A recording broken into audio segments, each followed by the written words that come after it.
आदाब, good morning, अस्सलाम वालेकुम। आप सबके सामने हम हाजिर खिदमत है इस उम्मीद के साथ कि आप रूबस सेहत होंगे और आपकी शफकत मोहब्बत हमारे साथ रहेगी। इसी उम्मीद के साथ आज के प्रोग्राम का करते हैं आगाज। मैं हूं आपका मेजबान इशफाक गौहर, मेरे साथ नई दिल्ली स्टूडियो में मौजूद है खुशामदीद, मैं हूं आसिफ रशीद।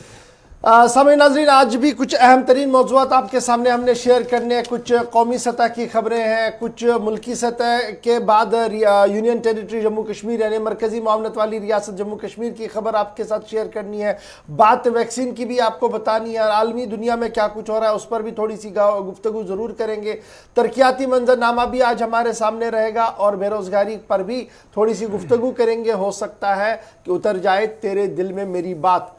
उनके दिल में जो अरबाब इख्तिदार है। लेकिन आज ज़रूर ये भी कोशिश करेंगे कि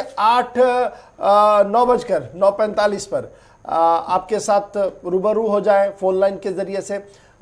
तीसरे पड़ाव पर जब हम आपके सामने आएंगे। लेकिन फ़िलहाल बढ़ते हैं आगे जी। सबसे पहले आज खबरों का सफ़र जो है वो शुरू कर देते हैं हम, और ख़बर सबसे पहले ज़रा बैनुल-अक़वामी सतह की आपके सामने रख देते हैं कि भारत अब एक और संग मील जो है वो तय करने जा रहा है। और ख़बर ये आ रही है कि भारत 2 बरस के लिए सलामती काउंसिल का गैर मुस्तकिल मेंबर बन गया है।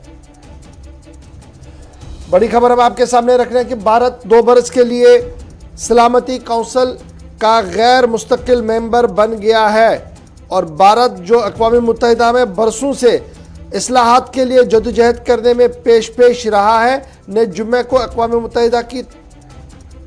और इस बीच भारत ने एक और संग मील अबूर कर लिया है, जहां पर भारत को भी 2021 और 22 के लिए अक़वाम मुत्तहिदा की 15 रुकनी जो सलामती काउंसिल की गैर रुकन मेंबर के तौर पर उसे भी बैठने की इजाजत होगी। यानी इससे पहले भी 2 सालों के लिए जो भारत यूएनएससी का सिक्योरिटी काउंसिल का गैर मुस्तकिल रुकन बना था 2 बरसों के लिए, वो अब अगले 2 बरसों के लिए मजीद बनेगा। और इस बीच ये भी बताते चलें कि इस्लाहात में तब्दील करने या इस्लाहात लाने पर भारत की तरफ से जोर दिया गया है कि सलामती काउंसिल के अंदर, जिसका जिक्र बार बार अपने खिताब के दौरान वजीर आजम करते रहे हैं, वो एक बार फिर भारत के नुमाइंदे की तरफ से अक़वाम मुत्तहिदा की सलामती काउंसिल का मेंबर बनने के बाद, गैर मुस्तकिल रुकन बनने के बाद पहला बयान जो सामने आया भारत का यूएनएससी में, वो ये कि इस्लाहात सबसे पहली तरजीह होनी चाहिए। तमाम ममालिक इस पर जोर दे और जो बरसों से कवायद रही है यूनाइटेड नेशन सिक्योरिटी काउंसिल के अंदर, उसमें तब्दीली लाने की जरूरत पर भारत ने मेंबर बनने के साथ ही जोर दिया है। साल 2021-22 के लिए अक़वाम मुत्तहिदा की 15 रुकनी सलामती काउंसिल में गैर रुकन मेंबर के तौर पर भारत जो है वो बैठेगा। और ये 8वीं बार होगा जब भारत अक़वाम मुत्तहिदा की सलामती काउंसिल का गैर मुस्तकिल रुकन का ओहदा संभालेगा। साल 2021 में भारत, कीनिया, आयरलैंड, नॉर्वे और दीगर मुल्क भी इसी तरीके से रुकन मुमलिकत की हैसियत से वहाँ पर बैठे थे। और इस बार साल 2021-22 के लिए अक़वाम मुत्तहिदा की 15 रुकनी काउंसिल में भारत का नाम भी आ चुका है। और भारत के आने के बाद जो हम ख्याल मुल्क है, उन्होंने इस पहल का जहाँ खैर मकदम किया है, वहीं पर उम्मीद की है कि अक़वाम मुत्तहिदा के अंदर अब आने वाले दिनों में और भी तब्दीलियाँ जो है वो देखने को मिल सकती हैं। अक़वाम मुत्तहिदा में भारत के मुस्तकिल मंदूबीन की तरफ मौजूदगी के मौजूदा जो मंदूबीन है उनकी तरफ से कल इस बात की वजाहत कर दी गई है कि भारत 2 बरस के लिए सलामती काउंसिल का गैर मुस्तकिल मेंबर नामजद किया गया है। चलिए बढ़ते हैं आगे। इसके साथ साथ दुनिया भर के अंदर इस वक्त कोविड वैक्सीन की तैयारियां की जा रही हैं। हालांकि पुराने कोविड से निजात पाने की कोशिश थी, लेकिन दूसरी तरफ दुनिया भर के अंदर इस वक्त करोड़ों लोग जो मरीज सामने आ रहे हैं उनको कम करने के लिए कोशिशें तेज हो रही थी। लेकिन दूसरी तरफ नए स्ट्रेन ने भी दुनिया भर के मुख्तलिफ ममालिक में दस्तक दी है। इस बीच अच्छी खबर यह है कि मुल्क के अंदर, बरतानिया के अंदर और WHO की तरफ से भी 3 अहम और बड़े इदारों की तरफ से कोविड नामी जो कोविशील्ड नामी वैक्सीन है भारत के अंदर, जिसको जुज़वी तौर मंजूरी मिली है। आलमी इदारा सेहत ने भी एक वैक्सीन को मंजूरी दे दी है जो बरतानिया के अंदर तैयार हुई। तो दूसरी तरफ बरतानिया के अंदर भी जहां पर एक और वैक्सीन तैयार करके फाइजर बायोटेक वैक्सीन जो बरतानिया के एक इदारे के इश्तराक से तैयार की गई थी, जिसको मंजूरी मिल गई है। 3 बड़े ममालिक की तरफ से इससे पहले इसको इस्तेमाल करने की तैयारी अमेरिका, बरतानिया और भारत में थी। लेकिन भारत के अंदर जहां पर इसको मंजूरी दी गई है, जो खुसूसी पैनल था माहिरीन का, जिसकी सरकार के नुमाइंदों के साथ कल 4 घंटों तक बातचीत चली, मीटिंग के बाद हंगामी इस्तेमाल के लिए मंजूरी तो कोविशील्ड नामी वैक्सीन को दे दी गई, लेकिन हतमी फैसला डीजीसीआई को करना है, जहां पर सिफारिशात भेजी गई हैं और सिफारिश की गई है कि इमरजेंसी यूज के लिए वैक्सीन को जहां पर इस पर मोहर लगनी चाहिए। अब सबकी नजरें डीजीसीआई पर टिकी है। क्या डीजीसीआई सरकार के साथ मुशावरत करने के बाद हतमी फैसला वैक्सीन की मंजूरी को लेकर करता है या नहीं? लेकिन फिलहाल जो मुल्क के सबसे बड़े इदारे सीरम इंस्टीट्यूट की तरफ से तैयार करदा वैक्सीन, ऑक्सफोर्ड यूनिवर्सिटी के इश्तराक से यह वैक्सीन बनाई गई थी, कोविशील्ड नामी वैक्सीन, जिसे मुल्क के अंदर एस्ट्राजेनेका नाम से भी जाना जाता है, इस वैक्सीन को फिलहाल जुज़वी तौर मंजूरी मिल गई है। तो दूसरी तरफ इंतजार इस बात का भी कि भारत बायोटेक जो आईसीएमआर के साथ मिलकर वैक्सीन तैयार कर रहा है, उस वैक्सीन को तैयार तो कर लिया गया है, लेकिन वहां पर भी सरकार की इमरजेंसी यूज के लिए अभी जो मंजूरी है वो देना बाकी है। आलमी इदारे सेहत ने ऐलान किया है कि वैक्सीन को इमरजेंसी सूरत हाल में इस्तेमाल करने को मंजूरी तो दे दी गई है, लेकिन जिन मुल्कों के पास अभी ड्रग कंट्रोल अथॉरिटियां नहीं है वो एहतियात बरतें, और जिन मुल्कों के पास है वो अलहदा तौर पर वहां से भी क्लियरेंस ले लें। साथ साथ जब मुल्क के अंदर की बात करते हैं, भारत के अंदर की बात कर रहे हैं, तो आज ड्राई रन का एहतमाम किया जा रहा है, और ड्राई रन से पहले मरकजी वजीर सेहत हर्षवर्धन की सदारत में आला सतही इजलास भी मुनक्किद हुआ था, जिसमें इस वैक्सीन कारी को किस तरीके से घर घर तक पहुंचाया जाए उस हवाले से हतमी जो ब्लूप्रिंट है उसको मंजूरी दे दी गई है। और माना जा रहा है कि जो सन 94 में 1994 में पल्स पोलियो वैक्सीन ड्राइव पूरे मुल्क के अंदर शुरू की गई थी, उसको क्ल्यू लेते हुए, उसकी बुनियाद बनाते हुए इस वैक्सीन कारी को भी उसी तरज पर और उन्हीं खदोखालों पर घर घर तक पहुंचाने की कोशिश की जाएगी। और ये ट्रायल रन जहां आज मुख्तलिफ इलाकों के अंदर शुरू होगा, वहीं पर डीजीसीआई पर सबकी नजरें हैं, और डीजीसीआई भारत बायोटेक की तरफ से जो तैयार करता वैक्सीन है उस हवाले से हतमी फैसला किसी भी वक्त ले सकता है, क्योंकि चंद मजीद बातें जो है, वजाहतें जो है वो मांगी गई, और माना जा रहा है कि आने वाले कुछ दिनों के अंदर अंदर डीजीसीआई जो है एक बड़ा ऐलान भारत के अंदर भी कर सकती है। आलमी इदारे ने क्या कुछ ऐलान किया, आसिफ ने आपको डिटेल में बताया। आज ट्रायल रन होगा, कुछ रियासतों के अंदर ट्रायल रन भी चलाया जाएगा, और लगातार जो टास्क फोर्स है उनकी मीटिंग भी चल रही है, और मरकजी वजीर सेहत हर्षवर्धन की सदारत में भी हर दिन रिव्यू लिया जा रहा है। और कल के रिव्यू में यह फैसला लिया गया कि जो पल्स पोलियो ड्राइव सन 1994 में किया गया था, उसका बेसिक बनाते हुए, उससे क्ल्यू लेते हुए इस वैक्सीन कारी के मुहिम को आगे बढ़ाया जाए। और माना जा रहा है कि इसी महीने के आखिर तक एक बड़ी खबर कोविड वैक्सीन के हवाले से मुल्क के अंदर भी आ सकती है। खास बात आज ये भी देखने को मिलेगी कि सरकार की तरफ से पूरी मुल्क के अंदर तमाम रियासतों और यूनियन टेरिटरीज में 96,000 ऐसे लोग हैं जिनको तरबियत फराहम की जा चुकी है सेहत महकमे की तरफ से, हेल्थ अथॉरिटीज की तरफ से, और जो गाइडलाइंस मिनिस्ट्री ऑफ हेल्थ की थी, मरकजी सरकार की थी, उनके हिसाब से ये तरबियत फराहम की गई है। क्योंकि आज इस बात का भी अंदाजा लगाने की कोशिश होगी, इस ड्राइव का जो बुनियादी मकसद है कि सरकार के सामने तकसीमकारी जब वैक्सीन की होगी तो चैलेंजेस क्या होंगे और उनसे निपटा कैसे जाएगा। इसमें बड़ी बात यह है कि 96,000 लोगों को तैयार किया गया है, जिन्हें पूरी प्रोटेक्शन किट्स के साथ आज एक तरह से रिहर्सल होगी, और इस रिहर्सल के बीच यह भी पता चलेगा कि जब वैक्सीन असली में सही तरीके से जब इसका इस्तेमाल शुरू होगा और इसकी तकसीमकारी का अमल शुरू होगा, तो 50 साल के ऊपर के शहरी, छोटे बच्चे या वो मरीज जो सबसे ज्यादा इस वक्त कोविड-19 का शिकार हुए हैं, यानी जिन्होंने जिंदगी और मौत की जंग लड़ी है, उन लोगों को तरजीह बुनियादों पर वैक्सीन कैसे पहुंचाई जाए। और तमाम यूटीज और जो स्टेट्स हैं उनके आज चीफ मिनिस्टर या फिर वहां पर जो लेफ्टिनेंट गवर्नर्स हैं उन सभी को हिदायत दी गई है कि वो ऐसे मकामात पर इंतजामात आज करें, क्योंकि हतमी शक्ल तो दे दी गई है इंतजामात को, कि किसी तरह के भी खतरे से बचा जाए। जहां पर आज ये रिहर्सल होगी उन इलाकों के अंदर खुला मैदान होना चाहिए, इतनी जगह होनी चाहिए कि कम से कम जो तरबियत फराहम करने वाला अमला है या जो वो अमला वैक्सीन की तकसीमकारी के लिए इंपॉर्टेंट रोल प्ले करने वाला है, उसे खुद कोई मुश्किल ना हो, और वैक्सीन के इस्तेमाल से पहले इस रिहर्सल के इस ट्रायल रन के दौरान किसी किस्म का नुकसान ना हो। और क्या क्या आगे किया जाना है इसका भी एक प्लान आज से तरतीब दे दिया। ये तो मुल्क की सतह की बात है। फटाफट से आपको जरा जम्मू कश्मीर का सूरत हाल भी, जो जम्मू कश्मीर के सूरत हाल से भी रोशनास करवाएं कि जम्मू कश्मीर के अंदर क्या कुछ होना है, क्योंकि खबर अब एक और जम्मू कश्मीर के हवाले से है कि जम्मू कश्मीर में वैक्सीन की तैयारियां भी मुकम्मल हो रही हैं और करीबन 7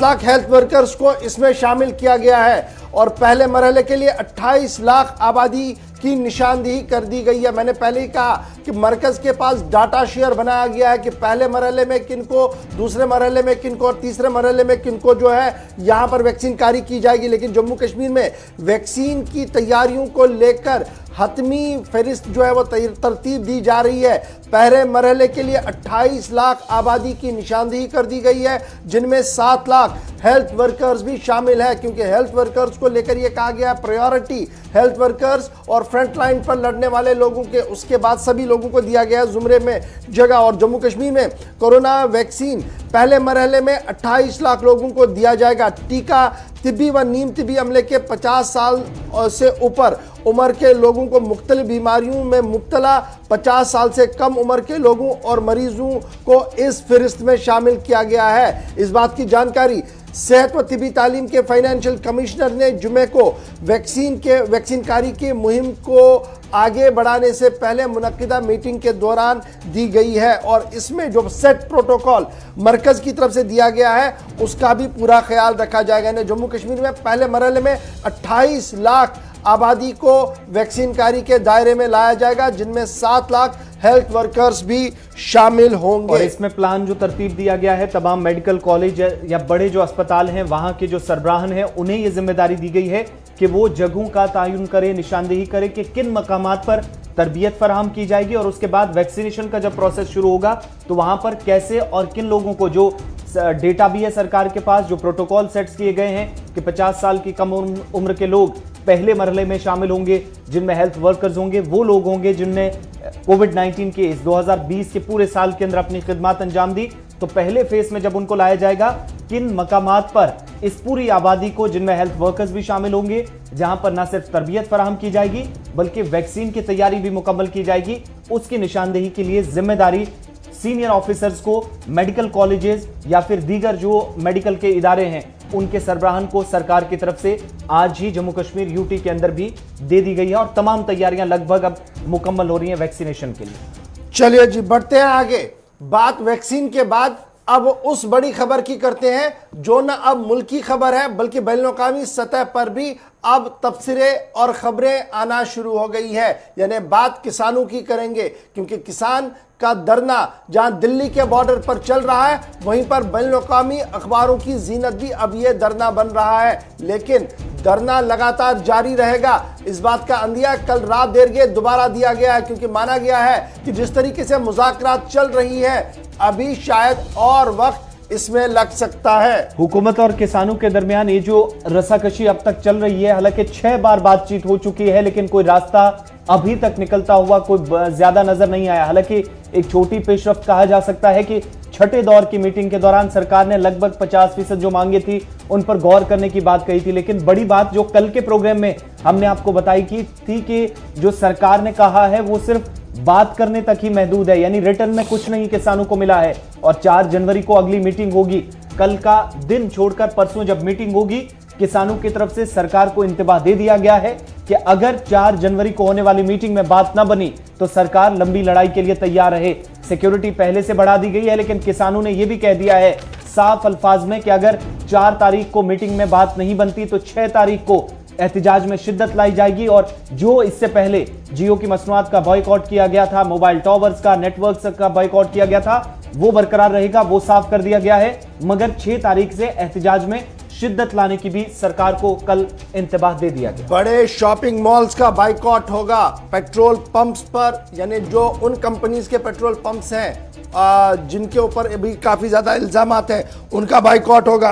और साथ साथ सिंगूर बॉर्डर पर कल जो प्रेस कॉन्फ्रेंस रात देर गई हुई है उसमें कहा गया कि जो सरकार दावे पेश कर रही है कि 50% मामला तय हुए हैं, दरअसल अभी सिर्फ 5% मामला ही तय हुआ है और आगे अभी बहुत लड़ाई लड़नी है। किसान नेताओं की तरफ से कल ये साफ कर दिया गया है कि शाहीन बाग की गलती सरकार ना करें। जिस तरीके से शाहीन बाग के धरने को लिया गया है, शायद सरकार भी इस धरने को उसी तरीके से ले रही है, उस गलती से वो बाज आए, क्योंकि ये धरना कुछ अलग है। और इस अलग धरने ने जो एक मैसेज पूरे दुनिया में दी है और पूरे मुल्क के दी है, उसके बाद हुकूमती इदारे भी इसको सोच रहे हैं कि किस तरीके से इसका हल जो है वो निकाला जाए। और अब ये खबर सामने आ रही है कि 4 तारीख को अगर मुज़ाकरात नाकाम होते हैं तो ट्रैक्टर ट्रॉली रैली जो है 6 तारीख से आगे बढ़ेगी और दिल्ली की ओर वो कूच कर सकती है। क्या कुछ किसान नेता कल रात देर गए कह रहे थे कि रात देर गए अंधेरे के बीच और सर्दी के बीच प्रेस कॉन्फ्रेंस भी हो रही थी और खजुखाल बयान किया जा रहा था कि किस तरीके से सरकार को घेरा जाए। जरा सुन लीजिएगा। 18 तारीख के लिए महिला दिवस का एक प्रस्ताव है, कैसे और उसको मनाया जाएगा वो बाद में तय होगा। और 23 तारीख को जो नेताजी सुभाष चंद्र बोस की जयंती है, उस दिन पूरे देश के अंदर अलग अलग किस्म के कार्यक्रम ऑर्गेनाइज किए जाएंगे। एक महापड़ाव का भी प्रस्ताव है, उस सब के ऊपर विचार किया जाएगा। 23 तारीख को 23 जनवरी नेताजी सुभाष चंद्र बोस के दिवस पे किसान को चेतना के लिए एक विशेष दिवस की घोषणा की गई है। ये सब कार्यक्रम आज तय किए गए हैं। इसके साथ मैं जोड़ना चाहता हूं कि हमारे जो पहले इंपॉर्टेंट प्रोग्राम है वो है अडानी अंबानी के कॉरपोरेट के गुड्स और सर्विसेज का बाइकआउट, वो लगातार जारी है। अडानी के फॉर्चून प्रोडक्ट्स और दूसरा अंबानी के जियोस इंपोर्ट करना, उसके पेट्रोल पंप्स, उसके मॉल्स है जो उनका बाइकआउट करना, ये प्रोग्राम जो है ऑलरेडी हमने दिए हुए हैं। इसके साथ ही एनडीए उसके पार्टनर, बीजेपी उसके पार्टनर जो है एनडीए में, उन पार्टनर्स को, उनके इलेक्टेड एमएलएज, एमपी, मिनिस्टर्स को, लीडर्स के खिलाफ पूरे देश में अभियान चलाना ताकि वो जो जिन्होंने ये कानून पास किए हैं वो इस गवर्नमेंट को छोड़कर वापस आए, किसानों की सपोर्ट में आए। ये तीसरा है कि हरियाणा पंजाब में टोल प्लाजा जो है खुला है, वो खुले रहेंगे। प्रधान जी, बाबा रामदेव ने ये जो किसान एकता जिंदाबाद जिंदाबाद जिंदाबाद। आज 37वां दिन है हमारे इस आंदोलन को, और जिस प्रकार का आज तक का सरकार का रवैया रहा वो बहुत ही निराशाजनक है। और ऐसा लगता सरकार किसान को बहुत हल्के में ले रही है। सरकार किसानों को हल्के मन में न ले। कल बात ना बनी यानी परसों 4 तारीख को, तो उसके बाद एहतजाज अब देखेंगे। जो सरकार की तरफ सरकार को लेकर किसानों ने ऐलान कर दिया है, जो शेड्यूल तैयार किया गया है उस प्लान के हिसाब से 6 तारीख से अगले 30 जनवरी तक क्या कुछ होने वाला है वो सब सरकार के सामने रख दिया गया है। लेकिन इंतजार अब 4 तारीख का कि विज्ञान भवन दिल्ली के अंदर दोपहर को जब मीटिंग होगी तो सरकार मजीद क्या, जो 2 फैसले 50% लगभग मान लिए गए थे उस पर आगे बढ़ेगी या नहीं, उसके बाद आगे की तस्वीर भी किसानों ने लगभग साफ कर दी है। चलिए, किसानों के बाद बात जरा सरहद की जल्दी से आपके सामने रख देते हैं। और सरहदों पर तनाव लगातार बन रहा है और सरहदी तनाव के बीच जहां खबर यह है कि भारत और चीन की फौजें आमने सामने हैं और बातचीत भी हो सकती है, वहीं पर फौज को कुछ मजीद असला और मजीद चीजें देने की बात भी सामने आ रही है। आर्मी 12 पेट्रोल बोट सर्वेलेंस के लिए खरीद रही है और ये पैंगोंग झील और उन सभी आबी पनाहगाहों के पास रखी जाएंगी जहां पर सरहदें मौजूद हो और जहां पर सबसे ज्यादा खतरा दिखे। फिलहाल ये 12 की 12 सर्वेलेंस बोटें जो हैं ये पैंगोंग झील के लिए खरीदी जा रही है और बाज़ाब्ता तौर पर प्रोक्योरमेंट के लिए जो है वो हाई पावर कमेटी की क्लियरेंस आ चुकी है। और माना जा रहा है कि रवां साल के मई में ये बोटें, मैंने मई 2021 तक ये 12 बोटें जो हैं, 12 जो ये बोट्स हैं ये इंडियन आर्मी को मिल सकती हैं ताकि वो अपनी पेट्रोलिंग में मजीद शिद्दत ला सके। पैंगोंग झील लद्दाख का वो इलाका है जहां पर सबसे पहले तनाव देखने को मिला था और पैंगोंग झील पर ही इस वक्त भी तनाव बना है, रिड्स को लेकर भी और जिग पॉइंट्स को लेकर भी। वहां पर जिस तरीके से पेट्रोलिंग हो रही थी उसमें और बेहतरी और सुधार कैसे लाया जाए, अब यह फैसला लिया गया है कि 12 पेट्रोलिंग बोट्स भारत सरकार जो है वो खरीदेगी और इंडियन नेवी को दिया जाएगा। उसके बाद ये सारी फिलहाल लद्दाख के अंदर डिप्लॉय हो सकती है, पैंगोंग झील के आसपास के इलाकों के अंदर, और उन आबी पनाहगाहों के महफूज बनाने के लिए जहां पर सरहदी तनाव का खतरा है, तो वहां पर पेट्रोलिंग और बेहतर हो सके, तो ये 12 बोट्स खरीदने का फैसला फिलहाल सामने आया है। ये बड़ी खबर हम आपको बता रहे हैं क्योंकि इस पर पिछले 2 महीनों से